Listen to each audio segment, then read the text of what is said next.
they've told me that they use it as an example to kids when they're teaching, like, pursuing your dream or that kind of thing, which I thought was pretty cool. And I, when I get them in grade 12, they've heard of me because they've either studied my book or their teachers have talked about, she's a writer and she's teaching writer's craft and she's won these awards and she's here and you can learn from her. What a great opportunity, which I think is lovely that they do that, even though I learn from the kids just as much.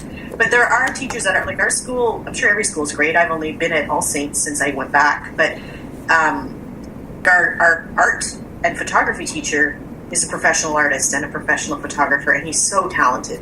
And our drama teacher performs and plays outside of school professionally, and she's a talented singer as well. So to me, like, there's so many people sharing what they're passionate about with their class that nobody notices, and there's no Governor General's Award for that. So unfortunately, they don't get the recognition that they deserve, and I'm so inspired by the work that they're doing.